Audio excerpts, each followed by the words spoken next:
Welcome everyone to the, I believe, final talk of the day. Thank you for making to the room. We are very excited to present our talk about the fantastic Kubernetes KEPs and where to find them. It's going to be your guide to the Kubernetes enhancements. And before we get started, a brief introduction about us. My name is Priyanka Sagu. I work at SUSE as a Kubernetes integration engineer. I'm also part of the Kubernetes project. I'm one of the technical leads for Kubernetes Special Interest Group Contributor Experience. And I'm Jason Braganza. I work independently as a consultant. I also serve as the GitHub new membership coordinator under SIG Contribex. We will have a packed agenda, though it looks like a small one. So if you have questions at the end, we'll stay in the hallway track and we can talk. So we'll start with an introduction to what is a KEP. We'll take an example KEP today, and we'll see how KEPs come into being.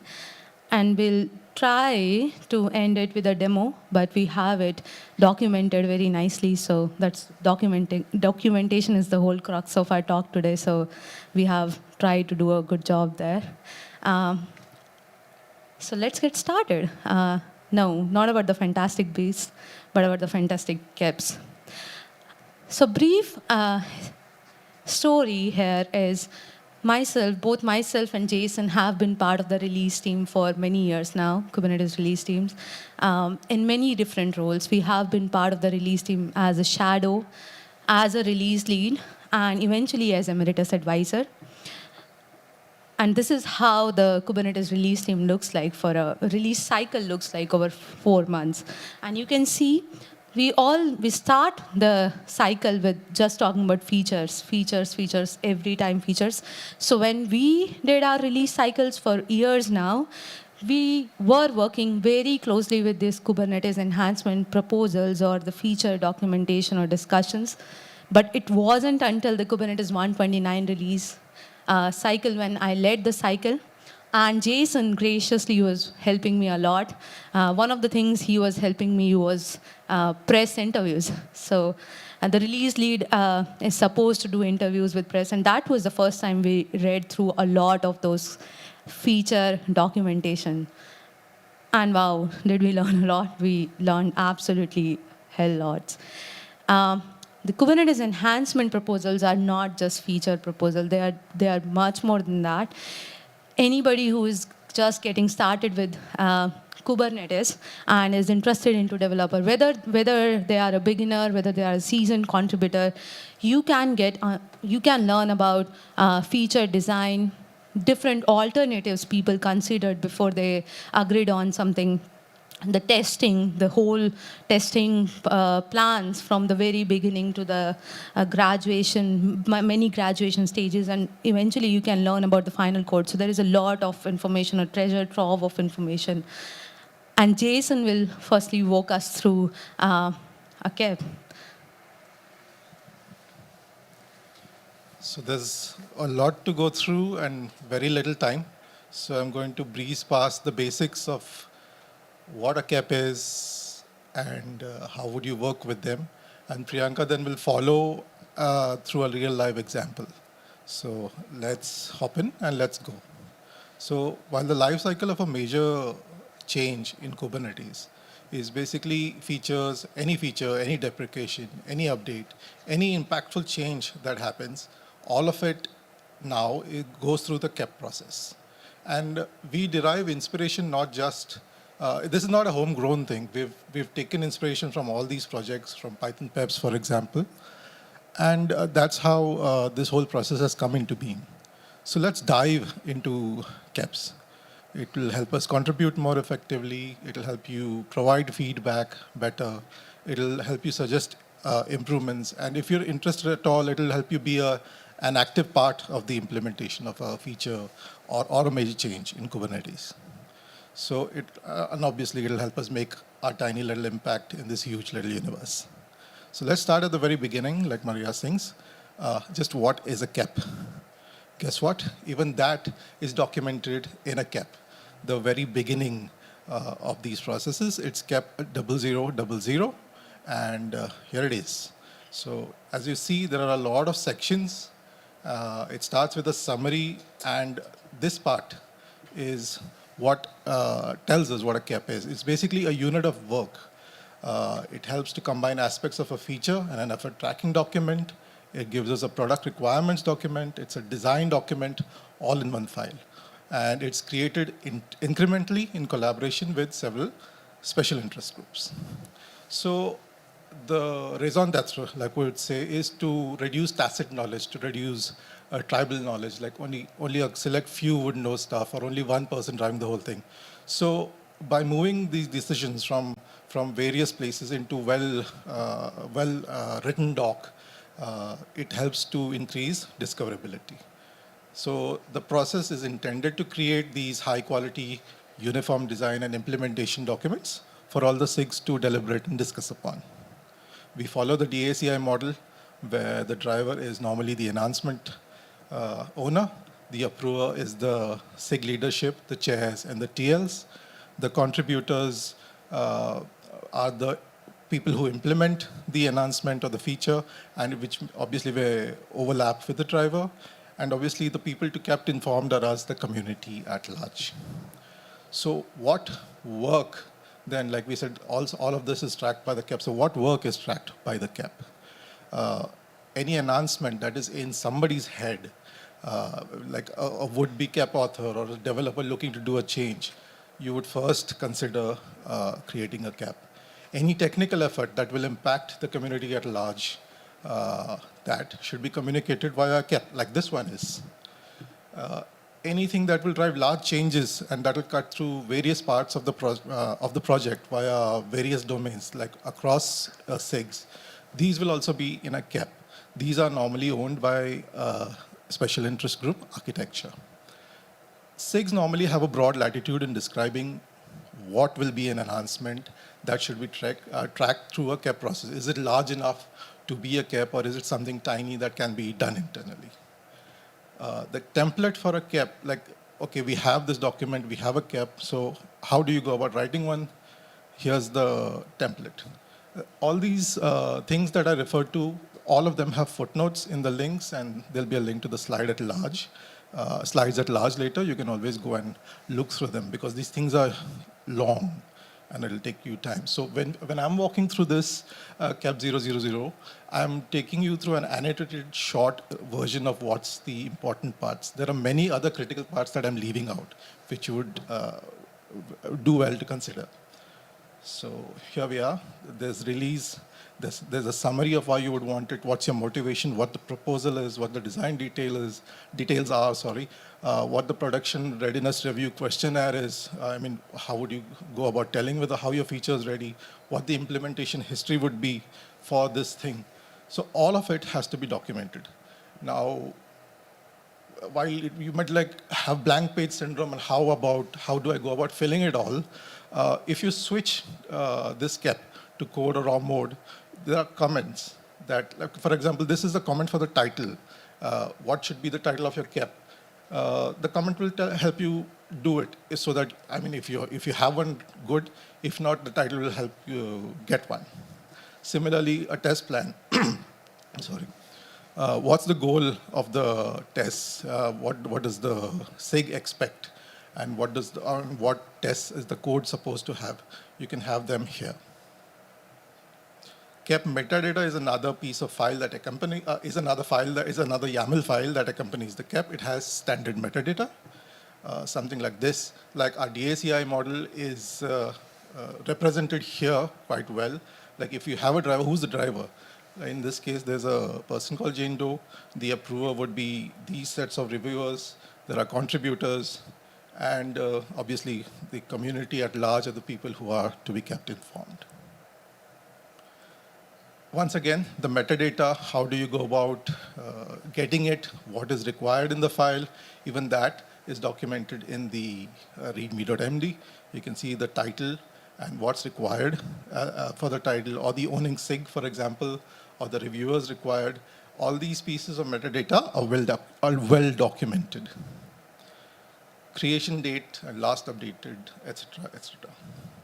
So we come to, like, it's almost like I promised the caps and where to find them. And it seems like we're almost at the end of it, but not quite. While I can tell you this in a jiffy, it falls to Priyanka to then guide you through the whole process. So let's go there.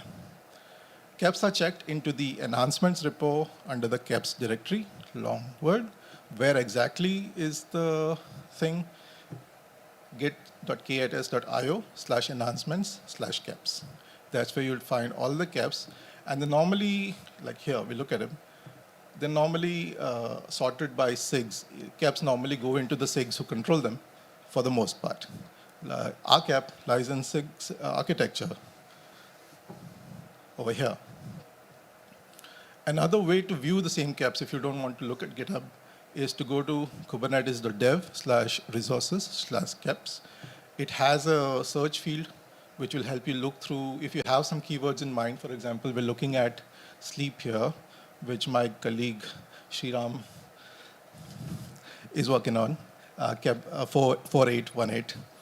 So that's an easy way to look at it. And there ends the whole document per se.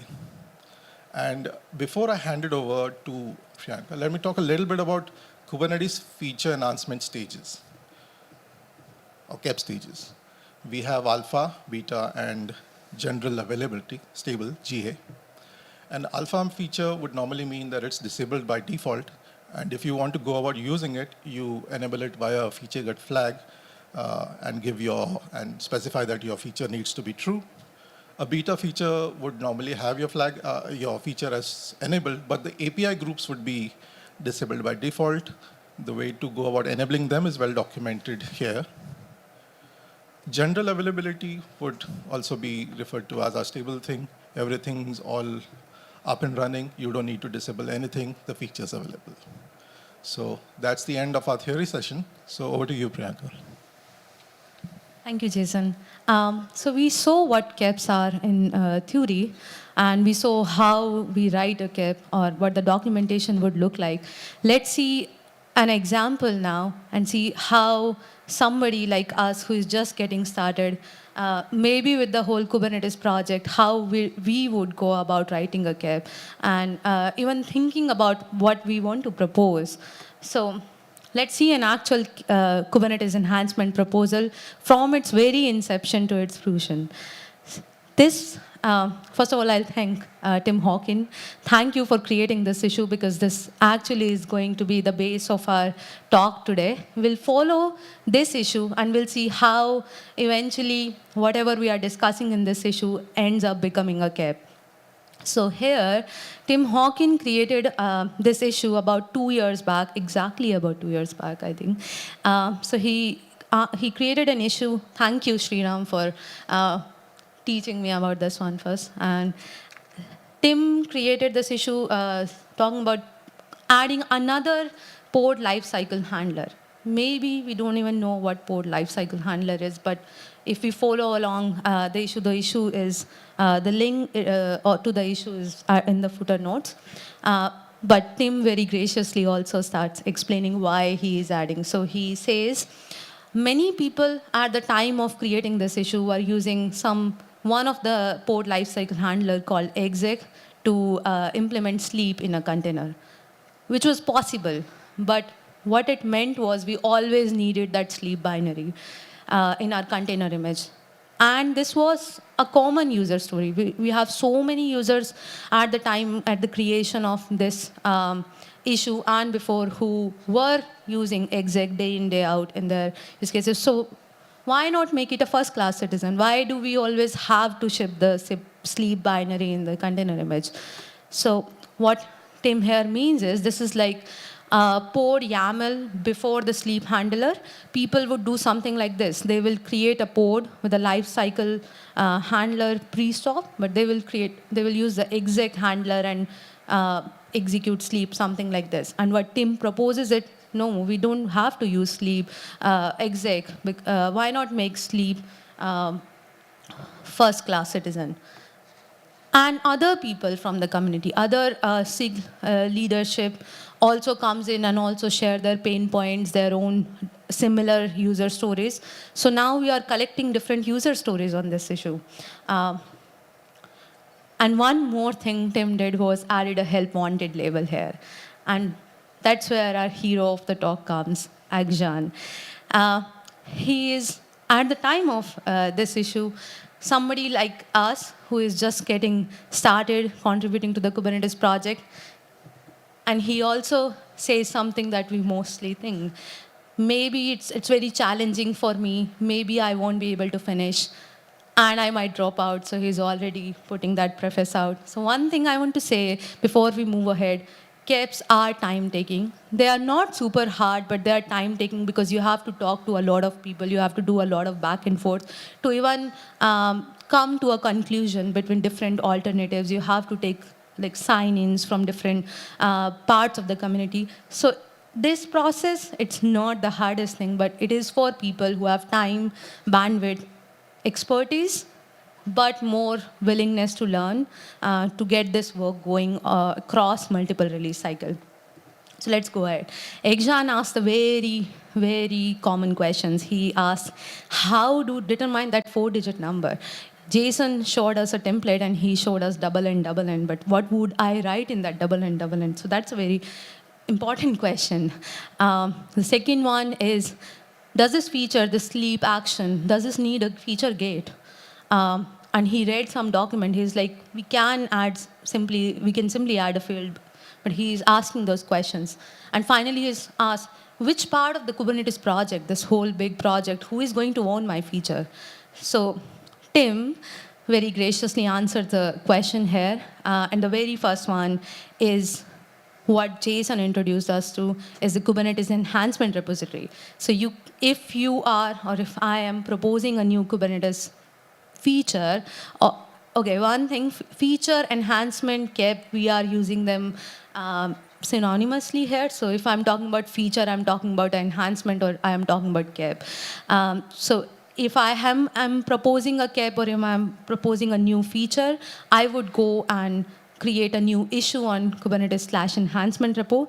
Whatever would be the number of that issue will become the number of my KEP. Second question, Tim answers, yes, we are going to make a new field. We are adding a new lifecycle handler. That means we are making an API change, and we do need to introduce that change as a gated feature. Jason introduced us with the feature stages, which is alpha, beta, GA or stable. That is to safely or introduce the new feature in stages. So we will start with alpha as a gated feature. And finally, the last question is, who will own this? Agjan already suggested SIG-Node. That is something that comes from discussions. Who is giving us feedback? So if you look at the issue before this comment, you will see there are a lot of SIG leadership from SIG-Node is already contributing with a lot of user stories, and they are going to own it, and Tim confirms that. So once Agjan got his answers, he started with a draft KEP, and that is what most people does. They don't right away go and create a official document. They first try to create an unofficial documentation where people can give you an early feedback and give you a direction to what actually we want to get merged in the Kubernetes enhancement repository. So one thing you will notice, this is the document before Agjan created the actual KEP. This is the document he created. It's a Google document, and it is not very visible, but if you see that side pane, this is following exactly that double N KEP template Jason showed us. So, and all this information, if you go and read this issue again, this KK issues 114465, you will see all that information is documented there. So from different questions and back and forth, he got most of those information, and he was able to write the documentation. And once we got the prior feedback from SIG leadership, and Tim actually gave the green go to go and start a KEP. So what is the next step here? Agjan went ahead and created a Kubernetes/enhancement issue. And if you see, the issue number is 3960. And here starts the process of KEP. So this is a KEP tracking document. Usually KEPs run through cycles. So you keep tracking all the work that has been run through cycles. And when I'm talking cycles, it might be an year because we have 3 cycles, 3 Kubernetes release cycles a year, or it might be multiple years. We have so many complex example that had run for, I don't know, 10 years, 10 cycles now, and it's still in alpha. So there are so many much anticipated KEPs out there. And all of them are in Kubernetes enhancement. So if you really are going to go away with one takeaway, go and read some of those enhancements. It's amazing. So Ekjan create this issue. And the issue number he got, 3960, he now started using that as the KEP number. So now it's called KEP 3960, introducing sleep action for pre-stop hook. This is where he's tracking all the work. Right now we are talking about alpha implementation, so he is tracking the alpha implementation work. He starts by creating a PR for adding that documentation, moving that documentation from the Google Doc to its actual home key enhancement. And the PR looks, once that PR is merged, this is what the documentation actually looks like. So he actually writes a summary, and I'm not going to read through the entire thing, but something he proposes the addition of a new sleep action for the pre-stop lifecycle hook in Kubernetes, allowing containers to pause for a specified duration before termination. So he starts with the summary. He also lays out what are going to be the goals and also known goals. Known goals are super important because it is very easy to get distracted and being more and more ambitious with this also we want to track in KEP.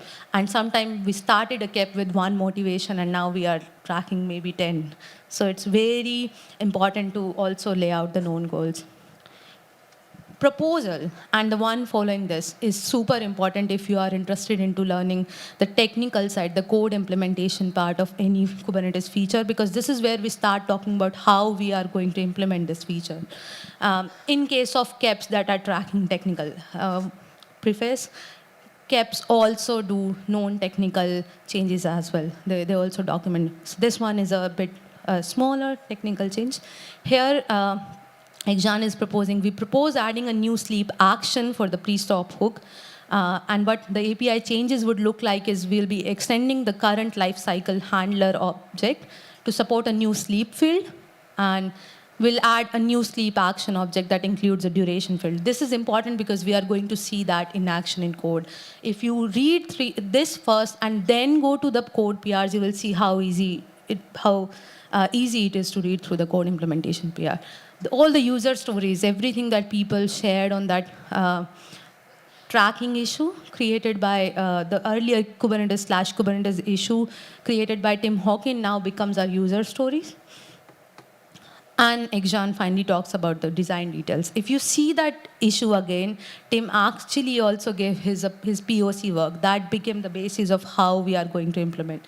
So you can, if you are interested and if you don't know how to go about it, you can always ask questions and people will help you and then you can start it. That's how it works. So here, the proposal that he wrote in verbose before, now he is showing in pseudocode manner. He is showing we are going to add a sleep action object that will include a duration field, which is going to be seconds. And then we are going to use that sleep action and we'll add it back to the lifecycle handler, which currently have the exec and other handlers already. We'll also add this sleep action. And he goes about how we are going to implement this. So this is a run function that already handles the implementation of handlers like exec, HTTP GET. We'll add sleep as well, and we'll add this function run sleep handler that will look something like this. What we are going to do is we are just going to use a Golang time library and implement the sleep. Now we do not need a sleep binary in every single container image if we end up making it a first class citizen like this. Ekjan also talk about how we are going to test this feature. So he lays out some plan for the alpha stage testing. There is a lot more below it. So this snapshot just shows unit tests. He'll also lay down some tests, end-to-end tests, integration tests, so you can find out the whole test plan across different graduation stages. And we will set a graduation criteria. That is what the SIG leadership who have agreed to own this feature will see whether we have implemented what we laid down as our criteria, and then help us approve it. So here, Exxon lays down the alpha implementation criteria as feature will be implemented, but behind a feature flag. That is what alpha features look like. And we will have whatever initial end-to-end test or any test plan that we laid out, we are going to complete that and enable it. And we are also going to document how somebody is going to know about it. So we are going to document with one example. Nginx was the most popular. It is still on Kubernetes.io.dev documentation. We still have example of a pod manifest which is using exec. So we now want a new example that uses sleep lifecycle handler. And not only all that, we introduce a new feature, how we are going to make sure that somebody, when they are downgrading or upgrading between versions, how this new feature is going to impact the user experience. So we have to, when we are doing code implementation, we also have to keep this in mind. So he is also talking about the upgrade and downgrade strategy. And finally, we have, this is part of the KEP template. There are a lot of production readiness questions. Not all of those questions applies to every single KEP, but most of them does. And so you, as a KEP owner, have to answer. If you don't know, you can always go back to the SIG leadership and they can help you figure out. And finally, you also document the alternatives. It is important. Maybe what you chose is one of the ways we ended up going ahead with. Maybe the other ones were very important as well. We did not have the resources or the expertise to go ahead with them right now. So it's very important. Whatever research we did is also documented here. So if at some point somebody else have the expertise, time, bandwidth, they can go ahead and work on those alternatives as well. So that was the documentation. Now we have a KEP 3960 that just started from a Kubernetes issue, and that is merged. What next? We have to now code implement it. And so this is the PR that Exxon creates to implement the code. And if you see it, he has a release note here. But what's the most interesting part and amazing, Exxon is an amazing contributor because I got to learn from him so much because of how simple and how clearly he documented everything. He organized all of his code implementation across these 5 changes, commits, and you can just walk through each of those commits one by one and figure out what he is doing. So let's do that here. The major part of the code, which actually is most. So the first thing he does is API change. And if you remember the proposal and design details, we said we'll add a new sleep action object, and that is what he's doing. If we would have come to this PR in the first place, no idea why he's adding this object, why, whatever he's doing, how he's doing. So it's, if you are trying to learn Kubernetes features, again, start with KEP. It will make a lot of sense how features are implemented. So the first thing he said, he will add a new sleep action object. And we will integrate that sleep action object to the existing lifecycle handler. So the earlier lifecycle handler had exec, HTTP GET, TCP socket. Now we added the sleep, so we also introduced that new field. And not only that, we are in alpha right now, so it has to be gated, and that is where the package features, kube features.go. One thing where we have to make those changes, which files we have to touch. Kubernetes code base is so huge. It's fine. You look at other KEPs.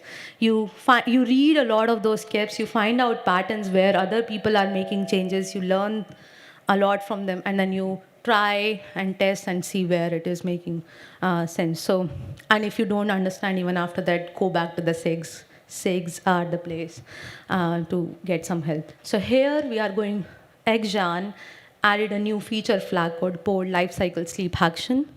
And he made sure that he put first, at this stage, he configures it as default false and marks the pre-release at alpha.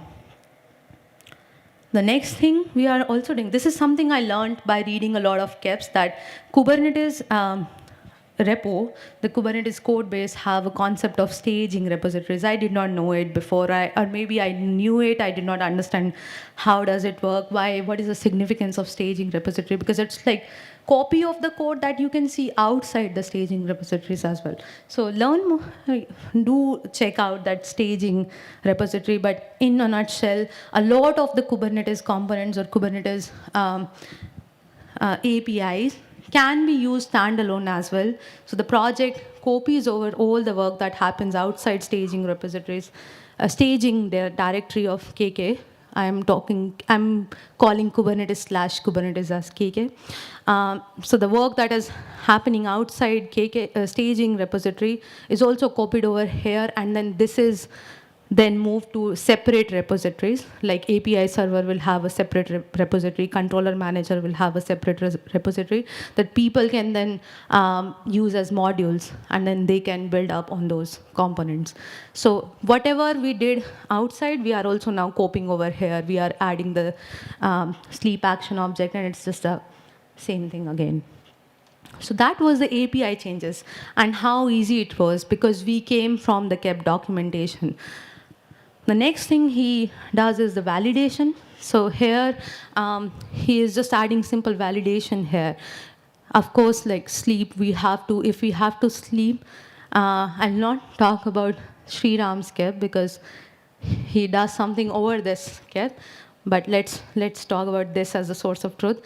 If we are talking about implementing sleep, it has to be a number more than 0 or less than some maximum. What is the maximum here is some concept called grace period. This is a number of seconds when a pod dies, when it will be the time when a pod will definitely die if it received a termination signal. So our sleep, if we are trying to make the container sleep, it has to be between 0 and grace period. So that is just the minor validation that he is doing. And then he wrapped that validation in a function called validate sleep action. And then wherever other handlers were being validated, he added that function there. So now we are also validating sleep action. That's validation mostly. And now implementation, we have to implement. Now we have a sleep field, but it does not do anything right now, right? We have to make the sleep action work. So here he creates a run sleep handler function, and here is where we are actually implementing the sleep using the time go module. And once we have that function, we are again plugging it back to wherever all our existing handlers are. So now we have another case called sleep handler, wherever we were handling the cases for exec and HTTP GET and other handlers. And finally, he also adds some other utility functions. For example, if we want to check why this utility function, because we are talking about alpha, right? It is a feature gated feature. That means like somebody here goes and learns about it and creates a Kubernetes cluster and tries to use this feature, but did not enable that feature gate. This API, this context is now with Kubernetes, but it should not run, right? Because it is gated. That is the whole concept of gated. So here we are actually creating a utility function to check whether pod lifecycle sleep action is in use. And what we are doing here is just like going through that YAML file. Oh, our pod have a lifecycle field defined? Okay. Does it have a pre-stop or a post-start defined? Okay. And now if inside that there is a sleep defined. But we use this utility function and then wrap it inside another conditional and check whether the feature gate is on, right? If the feature gate is not on and somebody is trying to use it, we need to do something. And we do not want to error out. So it depends on how complicated or how impactful the feature is. Sometimes we'll just drop that field. We'll use webhook admission and maybe other ways to just silently drop that field so we do not like really hamper the user experience. Yeah, so that is what is happening here. We are checking, and if it is not, the feature gate is not enabled, all we are doing is, if somebody use sleep, we are just putting it to nil, that it should not have a number. So that was implementation. And the fourth commit he did was adding simple end-to-end tests because that was the graduation criteria for Alpha. And I'll not talk about this because I honestly don't know about the Ginkgo framework.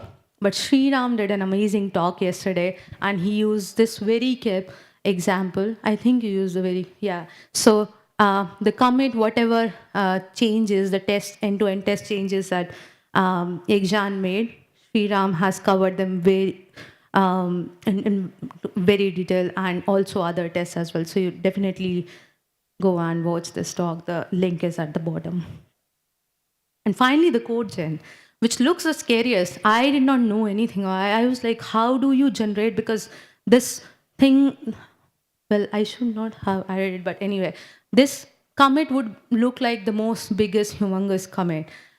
I learned it recently, it is auto-generated code. So the changes that we made in the very first commit, we added a new field.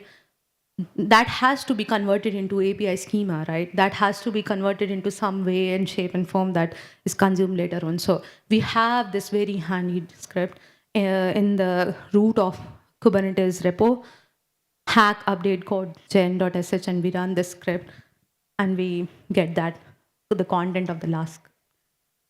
Now, Ekjan actually worked on it 2 years back. So this feature is no longer in alpha, it's already beta. It's already on by default, and it was supposed to be GA this cycle. So I was actually going to announce it when stable. We had to move it back. So it did not go to stable, but we decided we will still demo it. Do we have time? Okay. We have more content, but I actually, like I said, documentation, so I documented it. Should have also turned on off the DND, okay. So I'll just go through the steps here. If somebody wants to just try this, we are going to call our new handler as bleep action because we can't call it sleep, it's already there. So what I'm going to do, or if I was showing you in a terminal, what I was going to do was I would have cloned the Kubernetes repository, and I would have seeded inside the repo that we just cloned and checked out and created a feature branch. I have committed all this code here. It's just copy of all the code that Ekjan made, but some changes because we are talking about 2 years back snapshot of Kubernetes, and 2 years is a way long time for Kubernetes projects. So there are some files which are changed here and there, but if somebody wants to follow along, everything is here. Let me try.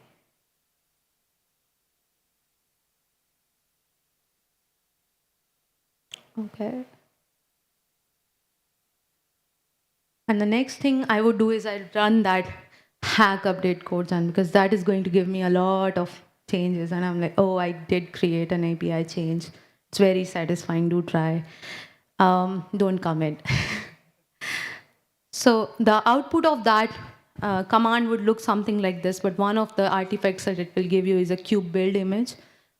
Just don't delete that image because we are going to use kind, which is also covered in Sriram. Sriram's talk, he talked more about it. So I'm just verifying here, did I really get that kube build image?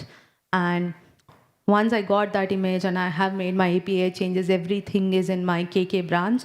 I would create a new node image out of it. So now, and I'll use kind to create a cluster with a node image that contains the changes that I have added, the new bleep action.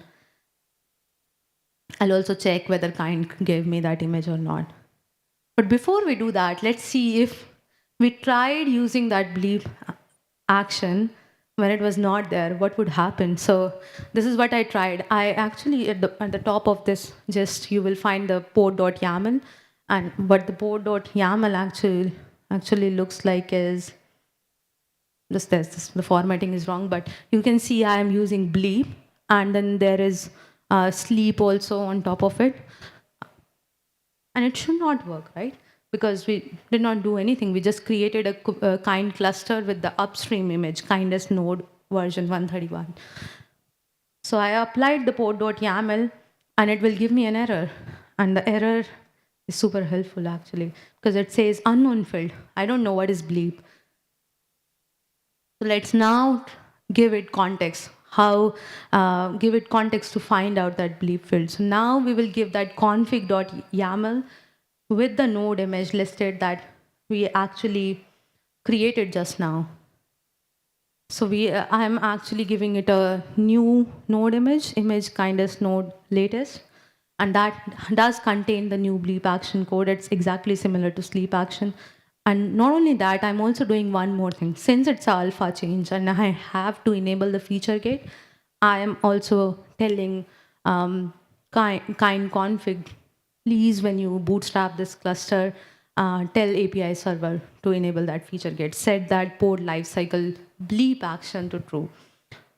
So I'm using that config, creating this cluster, and now I will apply that pod.yaml and I'll see, okay, yes, the pod got created. Kubernetes did not, API server did not complain about it. And I can also check whether why did it happen, whether really the feature gate was on. So I'm now just checking the pod cube API server bleep cluster control plane, and you can find out that the bottom, the feature gate is on there. Feature gate is equals pod lifecycle bleep action equals to true. And one more thing we can say is, does the APIs actually have that bleep action filled or not? Now we can see, just because we created this cluster with bleep action filled and all the API changes, it understands that along with exec, HTTP get, sleep, etc., it now have a bleep handler as well. In this case, we created or we turned on the flag by using kind. But let's say you are on a production cluster and you are not using kind, you are admin manually bootstrapping your cluster, or I don't know why would you do manually, but we do manually. So what is the way? In this case, I am using a Docker container. So I'll just show it that way. You actually exec inside or log in into your node, and you go into the etc kubernetes / manifest. That is the directory that contains the static pod YAML file. Go there and you will be updating that kube API server.yaml file, and you can manually go and add that feature flag. And once you do that, your new feature will be available to the cluster. Okay, so that is the demo I had to try it out, to try many other keps as well. But it's not finished. Exjan merged the kep, implemented the code, but there was documentation left, right? So we have to document this new API. So he creates yet another PR, now this time against Kubernetes / website repository. And in this PR, he's actually documenting the feature. This seems like a very simple change or a PR to make, but this is very important for people to know that we do have a new feature which is in alpha, and at the time of this issue, it went alpha, or it graduated to alpha in 129 release. That is the release when I was the release lead as well. So I did not read this cap. And not just that, there are some keps which are super complex. This one was easy. If somebody just try to look for that new field, maybe they can make out what is needed. But some keps are really new features and do require a lot of learning or unlearning sometimes, because we are trying to re-implement some things that were already there. So do look out for post-release blogs, because the KEP authors or SIGs tries to explain the new features with a lot of examples, with a lot of backstory, why we are doing this and what is the impact. Sometimes these KEPs actually make impacts to the user, to the community. So Kubernetes developer, Kubernetes community makes sure that they communicate the impact well right after the release, or as sometimes we have mid-cycle blogs as well, right? So we do try to communicate those impact. So do look for release and post-release, sometimes mid-release blogs as well. And to wrap it up, we learned a lot, but some things we learned, and these are some patterns that I learned when I read a lot of KEPs. Um, the KEP template readme. We told you, switch to that uh, code view, because in the rich view you would not find out those very important instructions. But if you are somebody like me who is just really getting started with writing a KEP, just follow along those instructions. You will write something, or if you can't, at least you will know where to find out help. So do check out the KEP template readme. API compatibility. We are always very excited about making our new feature, but whether it's breaking the existing feature or how it is going to behave between upgrades, downgrades, that is super important. So that is another thing that I learned, and I started thinking about when I'm thinking about a new feature. SIG architecture have a very, very great documentation about if you are planning, if you are thinking about making API changes to Kubernetes, it starts from it starts from the time even to ask a question back to yourself, do you really want to make that API change, to all the way to actually making that API change.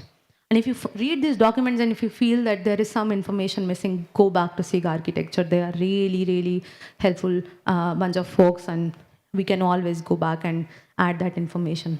Again, documentation. New APIs, if you are making API change, we are going to add them behind FeatureGate. That was one of my learning as well. And if we are adding them, if we are just starting, we'll be adding them behind FeatureGate by default at alpha. There are some exceptions. You will find some Kubernetes KEPs that just start with beta. But why we are starting with beta, that context will also be documented in the KEP. So do read that KEP documentation and then try to ask that question. And the last one, if somebody tries to use my feature and have not turned on the gate, I need to do something about it. So either I'll set safe defaults, or I'll fall back to safe defaults, or I'll drop those fields automatically. So I never thought about it, but I learned about it when I started reading those KEPs and people doing them. And I also learned how feature gates work in code. I always knew, I was part of the release team for so many cycles, and we, especially the enhancement cycle, which is the one which have enhancements in its name. We start the cycle with tracking these KEPs to the end. And I always knew there is alpha, beta, and gamma, or no, stable stages, but how do I go about really implementing them in code? So I saw them for the first time when I started reading KEPs, that alpha gated code, these are off by default, how they are off, or beta gated code on by default, how does happen, same for stable. And I'll also see that we did not cover it. We did not cover the beta and stable graduation of the sleep action. But if you go back to the slides, the handout notes will be there. Do check out the KEP 3960 or whatever was the number. Ekjan have done a great job of collecting all the beta and stable graduation PRs as well. So you can you can start. We already walked through the alpha, but go look at the beta. What change was really made, and most important would be the flag. It will be turned to from true to false to true, and also then see the stable. You will see that all that feature gate will be removed. The feature gate conditional will be removed. We'll no longer be worrying about safe pullbacks and all that. We want to make the feature on by default and not make people turn it off, because that's not the intention at stable stage. And some things that can come in handy, the ability to work with kind tooling, right? Kind tooling. It lets you test your changes quickly, and then there are some links on how you can get started with kind itself. And the last one is we do have a FAQ. If you still have questions, which is fine, we should have more questions because that is how we learn. Do check out the FAQ first, but if you don't find your answers there, please reach out to SIG Architecture. That would be hash SIG Architecture on Slack. slack.kts.io, Kubernetes Slack. And that's it. To wrap it all up, don't forget to drink water. We wanted to talk about this slide so many times, we made sure we'll do it in KubeCon India. And credit goes to Jason. And these are some context information for us. We do not have a thank you slide, so this is our thank you slide.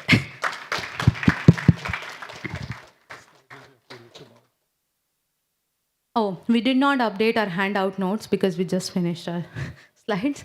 We will do that, and you will find out the handouts notes at that sked.co/1m capital VS3. We'll make sure we upload them. Thank you again for coming to the very last talk of the day. I'm very happy. Thank you. Any question and answers?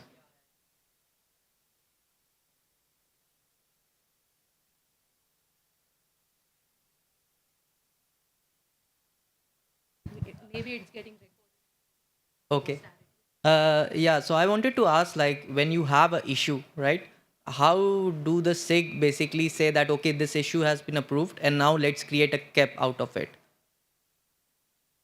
I think like if you see that example issue that we talked about, um, you actually tag SIG leadership. I mean, the process I can talk about Kubernetes. We do a lot of GitHub stuff, chatbot stuff. So you will tag the GitHub SIG leads, whoever you think should be owning it. They might not be the people. You will start with some set of people, and then they will be like, okay, yes, we can own this part, but we also need way in from other part. So that's how you start the conversation, and you will start that conversation on that issue or maybe that document like Google Doc.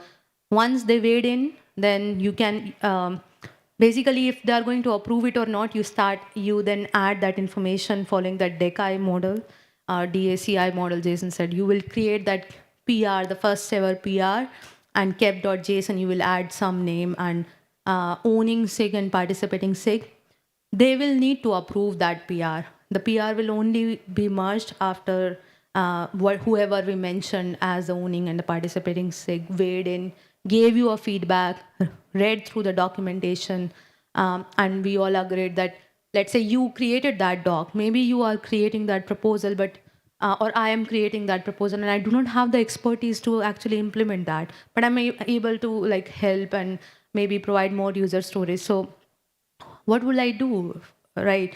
So the SIGs actually have to weigh in because they will find people. If this is a super important issue, maybe we as somebody who reported it does not have the expertise, but this is super important for the project. They will help you find owners for that SIG who will help you implement it or will implement it.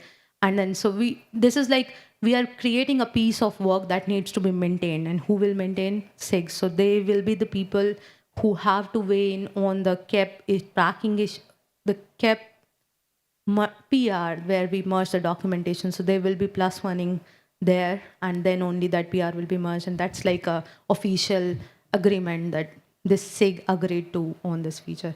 Now, it also does not mean we started with an alpha and maybe it will move to beta and then we decide, oh, no, we do not want to make it a stable thing. That is why there is a lot of patience needed. But it still creates an artifact why we decided not to go ahead with stable. Maybe it did not work out by the criteria we set for stable, right? So, yeah, but all that final decisions have to be taken by the owning SIG. Yeah. Participating SIGs, we really don't think, so there were like, if you, can we go back to that kep.yaml? Back.